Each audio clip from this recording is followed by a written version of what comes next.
Hello दोस्तों। स्वागत आप सभी का आपके अपने चैनल पास करो टेस्ट पर। आज हम कर रहे हैं अपना हिंदी का मॉक टेस्ट नंबर 17 और इसके जो क्वेश्चंस हैं वो लिए गए हैं एसएससी द्वारा आयोजित जनरल ड्यूटी कांस्टेबल एग्ज़ाम जो कि 25 फरवरी 2025 को हुआ था। तो चलिए शुरू करते हैं हमारा आज का मॉक टेस्ट। तो चलो भाई शुरू करते हैं हमारा आज का मॉक टेस्ट। पहला प्रश्न है, निम्नलिखित वाक्य में रेखांकित खंड के स्थान पर प्रयुक्त होने वाले सबसे उपयुक्त विकल्प का चयन कीजिए। यह नियम व्यक्ति के लिए प्रत्येक लागू है। ये है हमारा रेखांकित खंड और इसके बदले में हमें सही ऑप्शन जो है वो चुनना है। कौन सा है? व्यक्ति प्रत्येक के लिए, प्रत्येक व्यक्ति के लिए, प्रत्येक व्यक्ति के सामने या प्रत्येक व्यक्ति प्रत्येक के लिए व्यक्ति। सिंपल सा है, इसका ऑप्शन होगा बी, प्रत्येक व्यक्ति के लिए। यह नियम प्रत्येक व्यक्ति के लिए लागू है। तो option B is the right answer. Next question है, मैदान, 3, बच्चा और खेलना शब्दों के आधार पर सही वाक्य होगा। ए, मैदान में 3 बच्चे गेंद खेल रहा है। बी, मैदान में 3 बच्चे गेंद खेल रहे हैं। सी, मैदान में 3 बच्चा गेंद खेल रहा है। मैदान में 3 बच्चा गेंद खेल रहे हैं। कौन सा सही होगा? यहाँ पर जब 3 का प्रयोग हो रहा है तो बच्चा की जगह क्या आएगा? बच्चे, और फिर आएगा खेल रहे हैं। बहुवचन का प्रयोग होगा। अगर यहाँ पर बहुवचन संख्यावाचक विशेषण 3 का प्रयोग हुआ तो संज्ञा भी बहुवचन में होनी चाहिए। जैसे बच्चा का बहुवचन होगा बच्चे, साथ में जो क्रिया है वो भी बहुवचन कर्ता के अनुसार होनी चाहिए। खेल रहा है की जगह खेल रहे हैं। तो ऑप्शन बी जो है वो सारी शर्तों को पूरा कर रहा है। तो ऑप्शन बी इसका सही उत्तर होगा। तीसरा प्रश्न है, निम्नलिखित वाक्यांश के लिए उपयुक्त सार्थक शब्द है। वाक्यांश क्या है? अपने स्वार्थ के लिए किसी का गुणगान करना, करने वाला। क्या कहेंगे ऐसे व्यक्ति को जो अपने स्वार्थ के लिए किसी का गुणगान करता है? वैसे कोई किसी का गुणगान करता नहीं है, अपने स्वार्थ के लिए करते हैं। अपनी तो खुद की प्रशंसा लोग जम के करते हैं, लेकिन दूसरों की प्रशंसा करना थोड़ा मुश्किल होता है। तो क्या होगा? ऑप्शन ए चालाक, बी चाटुकार, सी समझदार या डी स्वार्थी। ऑप्शन बी चाटुकार ये सही होगा। जो उसका अपना खुद का कोई मोटिव होता है, खुद का लालच होता है, तब दूसरों का गुणगान करता है। चौथा प्रश्न लेते हैं, दिए गए वाक्य में त्रुटियां पहचानें और वाक्य शुद्ध करें तथा उत्तर के रूप में सही विकल्प चुनिए। लड़का खाना खाते हैं।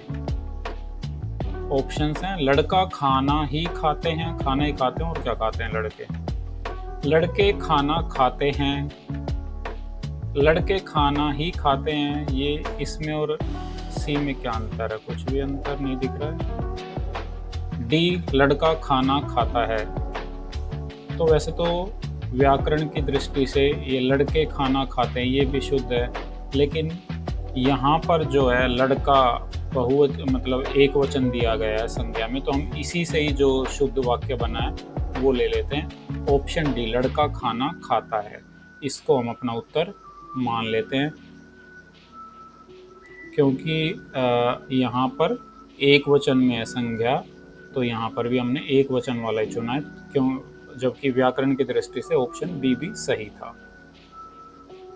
चलो पांचवा, रिक्त स्थान की पूर्ति सार्थक शब्द युग्म से कीजिए। हिसाब किताब नहीं रखने पर डैश का पता नहीं चलता। ए, कुचामुचा, कुचामुचा का पता नहीं चलता। बी, आय व्यय का पता नहीं चलता। अंड बंड का नहीं पता चलता। धनाधन का पता नहीं चलता। ये क्या होता है भाई? तो सीधी सी बात है, हिसाब रखने में आय व्यय का पता चलता है, कितनी आमदनी हुई, कितना खर्च हुआ। तो ऑप्शन बी इसका सही उत्तर हो जाएगा। ये क्वेश्चंस जैसे कि मैंने पहले ऊपर बताया भी था, एसएससी के जनरल ड्यूटी कांस्टेबल एग्जाम से लिए गए हैं। तो अब आप देख लो कैसे क्वेश्चंस आते हैं, किस तरह के ऑप्शंस आते हैं।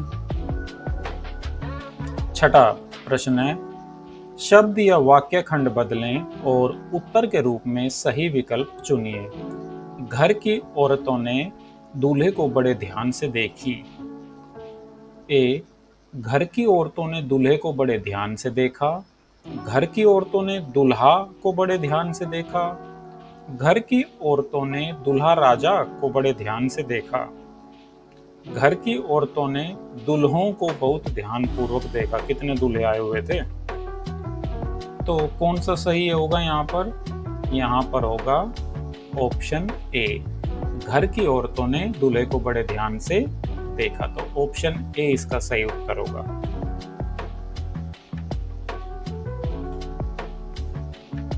सातवां प्रश्न है, वर्तनी की दृष्टि से अशुद्ध वाक्य की पहचान कीजिए।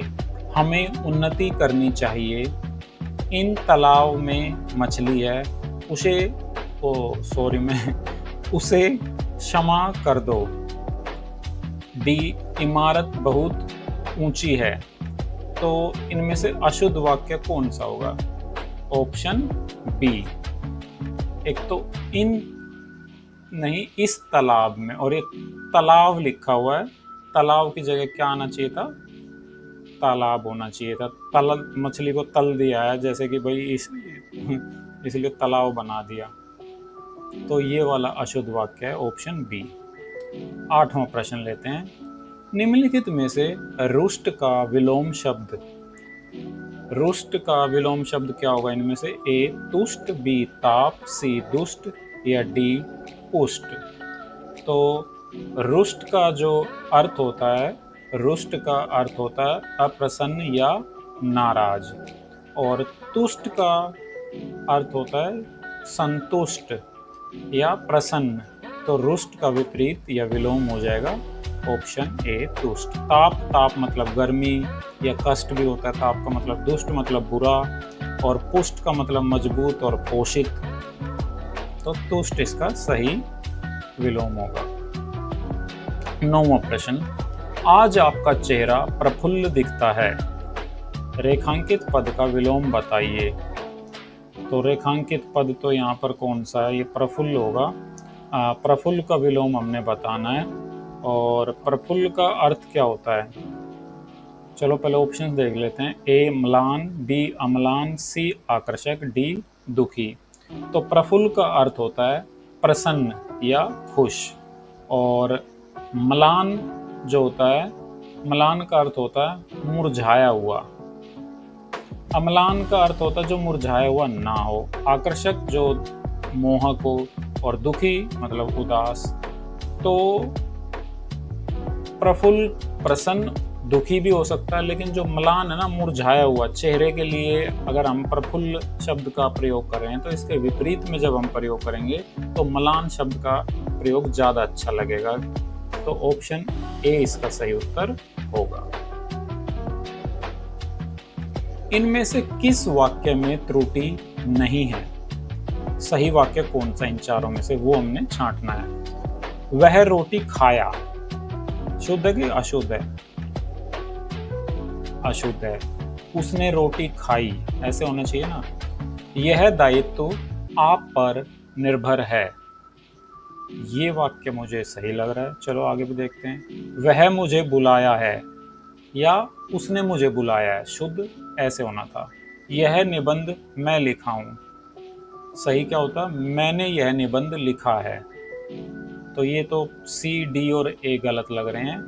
बी, यह दायित्व आप पर निर्भर है, ये वाला सही वाक्य है।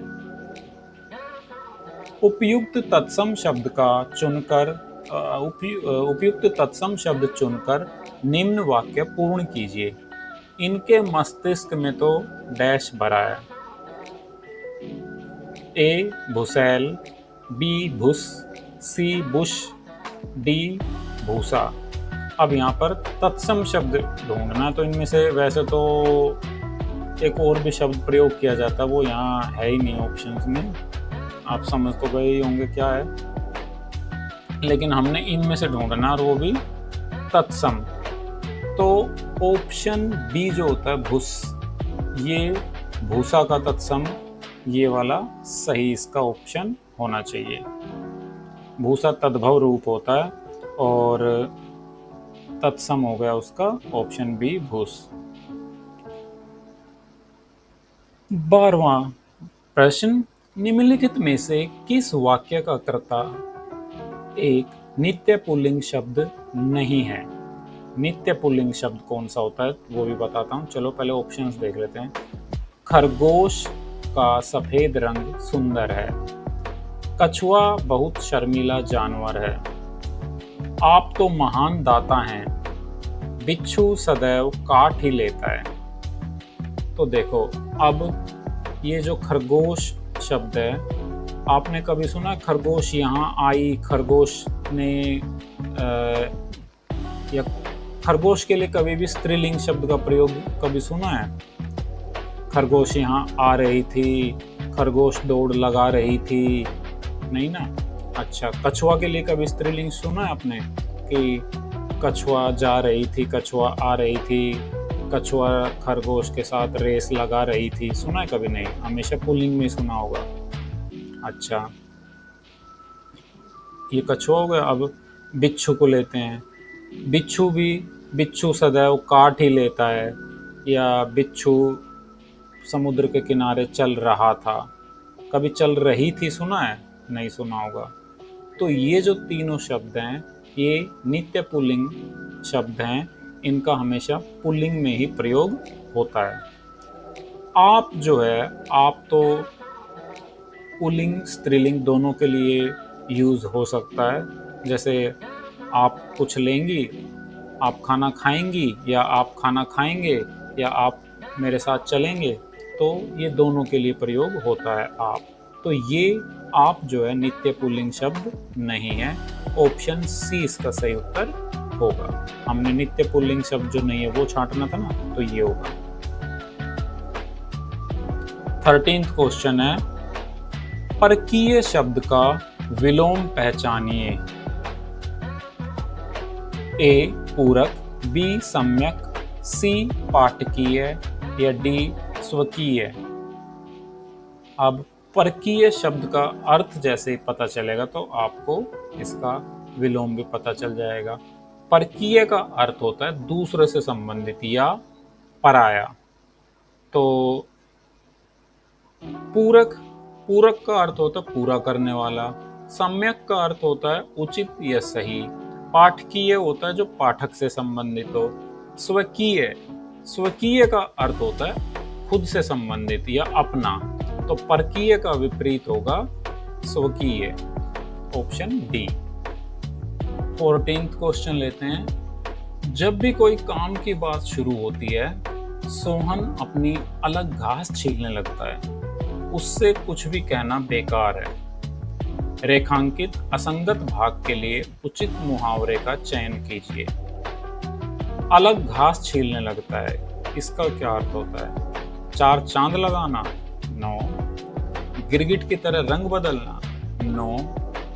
खूंटे के बल कूदना? नो। डेढ़ चावल की खिचड़ी पकाना? यस, ये इसका सही उचित मुहावरा होगा। अलग घास छीलने का अर्थ होता है किसी महत्वपूर्ण चर्चा के दौरान किसी अपनी अलग राग अलापना या अपनी बात पर अड़ना, दूसरों से अलग होना। तो डेढ़ चावल की खिचड़ी पकाने का भी अर्थ है सबसे अलग होना, अलग काम करना, अपनी बात मानना। तो ये जो कंटेक्स्ट है, इस संदर्भ में कंटेक्स्ट में ऑप्शन डी सही इसका बिल्कुल उत्तर होगा। 15th क्वेश्चन, निम्नलिखित में से किस वाक्य में जटिल के सही विलोम शब्द का प्रयोग हुआ है? ए सरल वाक्य की क्या परिभाषा है? तो ये लो, बहुत ही सरल इसका उत्तर था। जटिल का विलोम क्या होता है? सरल होता है। और किसी में कुछ ऐसा आ रहा है? उसने अनेक विषम परिस्थितियों का सामना किया, सुधा के सामने यह बहुत बड़ी मुश्किल थी, रजत के लिए कविता बहुत अत्यंत क्लिष्ट है। तो यहाँ तो इसके जटिल के विषम, मुश्किल और क्लिष्ट समानार्थी हैं। ये वाला जो है ये जटिल का विलोम शब्द है। तो ऑप्शन ए इसका सही उत्तर होगा।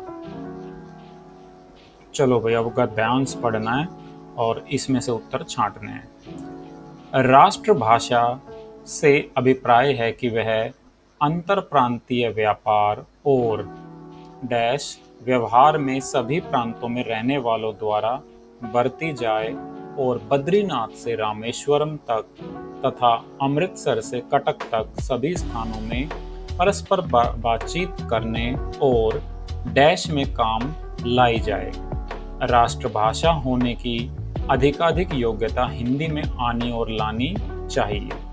आज के युग में जब वैज्ञानिक आविष्कार के कारण दुनिया से स्थान और समय की दूरी समाप्त होती जा रही है, कोई भी भाषा दूसरी भाषा के संपर्क से अपने को डैश नहीं रख सकती। हिंदी का यह एक विशेष गुण है कि उसने हिंदुओं की भाषा होते हुए भी अरबी, फारसी, अंग्रेजी इत्यादि के शब्दों को अछूत नहीं समझा। डैश की नीति तो वह कदापि स्वीकार नहीं कर सकती और न विदेशी शब्दों को ही बाहर रखकर अपनी उन्नति कर सकती है। हिंदुस्तान में हिंदू, मुसलमान, ईसाई, सिख इत्यादि सभी बसते हैं, तो भी वह डैश है। इसी प्रकार यदि हम सभी भाषाओं से उत्तम और आवश्यक शब्द लेंगे तो भी हिंदी ही रहेगी। चलो, अब सबसे पहला, राष्ट्रभाषा से यह अभिप्राय है कि वह अंतर प्रांतीय व्यापार और डैश व्यवहार में सभी प्रांतों। सार्वजनिक, ये यहाँ पर इनमें से छांटना हमने पहले वाले का। सार्वजनिक आएगा, सार्वत्रिक आएगा, सार्विक आएगा, सार्वलौकिक आएगा। तो सार्वत्रिक का मतलब होता है जो हर जगह हो, सार्वजनिक मतलब जो पब्लिक प्लेसेस पर। तो सही जो यहाँ पर ऑप्शन वो सार्वत्रिक होना चाहिए कि जो हर जगह है। राष्ट्रभाषा से यह अभिप्राय है कि वह अंतर प्रांतीय व्यापार और हर जगह व्यवहार में सभी प्रांतों में रहने वालों द्वारा बरती जाए। सार्वजनिक का आमतौर पर हम प्रयोग करते हैं कि भाई आपका सार्वजनिक व्यवहार ऐसा होना चाहिए, या दूसरे उसमें परिप्रेक्ष्य में, कंटेक्स्ट में सार्वजनिक का भी प्रयोग किया जाता है। लेकिन यहाँ भाषा की बात हो रही है तो सार्वत्रिक यानी कि हर जगह पर। तो मुझे तो ऑप्शन बी इसका ज़्यादा उपयुक्त उत्तर लग रहा है। अगर आपको कोई और उत्तर या ऑप्शन ए लग रहा हो तो आप अपना मान सकते हैं। 17th क्वेश्चन है, निम्नलिखित विकल्पों में से उचित शब्द चयन कर अनुच्छेद में रिक्त स्थान की पूर्ति कीजिए। वही अब सेकंड वाला क्या है यहाँ पर देखना पड़ेगा पर फिर से। सभी स्थानों में परस्पर बातचीत करने और डैश में काम लाई जाए। विचार विज्ञ में काम लाई जाए, विचार विनिमय में काम में लाई जाए, विचार स्वातंत्र में काम लाई जाए, या ऑप्शन डी विचार क्रम में काम में लाई जाए। क्या सही उत्तर इसका होना चाहिए? तो यहाँ पर विचार विनिमय यानी कि विचारों के आदान प्रदान में प्रयोग में लाई जाए। तो ऑप्शन बी जो है वो इसका सही उत्तर होना चाहिए। अब थर्ड में क्या आएगा? कोई भी भाषा दूसरी भाषा के संपर्क से अपने को डैश नहीं रख सकती। यहाँ पर देखते हैं निम्नलिखित विकल्पों में से। हाँ, अब इसमें अदिति नहीं रख सकती, अचूक नहीं रख सकती, अछूत नहीं रख सकती, या ऑप्शन डी है अछूता नहीं रख सकती। क्या सही उत्तर आएगा? ऑप्शन डी, अछूता नहीं रख सकती, यानी कि भाषाएं एक दूसरे के संपर्क में तो आएंगी। फिर अब चौथे में क्या आना है, चौथे को एक बार फिर से देखते हैं। अंग्रेजी, फारसी अंग्रेजी इत्यादि के शब्दों को अछूत नहीं समझा, डैश की नीति तो वह कदापि स्वीकार नहीं कर सकती। कौन सी नीति कदापि स्वीकार नहीं कर सकती? बधियाना, बहिश्चर, बहिनापा, बहिष्कार। तो कौन सी नीति सही लग रहा है? कि बहिष्कार की नीति, कि भाई इन शब्दों का बहिष्कार कर दो, प्रयोग ही मत करो। तो ऐसा संभव नहीं है, कोई रोक नहीं सकता। भाषा में जो परिवर्तन आने होते हैं वो आते ही हैं समय के साथ। तो ऑप्शन डी इसका सही उत्तर होगा। चलो अब ये पांचवा और लास्ट वाला देखते हैं। हिंदुस्तान में हिंदू, मुसलमान, ईसाई, सिख इत्यादि सभी बसते हैं, तो भी वह डैश है। तो भी वह क्या है? पाकिस्तान, हिंदुआनी, हिंदुस्तान, राजस्थान। ऑप्शन सी हिंदुस्तान यही सही जच रहा है। हिंदुआनी क्या होता है और राजस्थान क्या होता है? हिंदुस्तान सही आएगा कि सभी बसते हैं, सभी की भाषा हिंदुस्तान में। हिंदुस्तान में हिंदू, मुसलमान, ईसाई, सिख इत्यादि सभी बसते हैं, तो भी वह हिंदुस्तान है। ये सही जमेगा। तो ऑप्शन सी हिंदुस्तान ही इसका सही उत्तर होगा। तो दोस्तों ये थे हमारे आज के 20 प्रश्न एसएससी जनरल ड्यूटी कांस्टेबल के एग्ज़ाम से। आई होप कि आपको ये मॉक टेस्ट करके कुछ ना कुछ फ़ायदा ज़रूर हुआ होगा और आने वाले टेस्ट में आप इनसे अच्छे नंबर स्कोर करने में हेल्प ले सकेंगे। तो thanks for watching this video and please like, share and subscribe. Pass करो टेस्ट।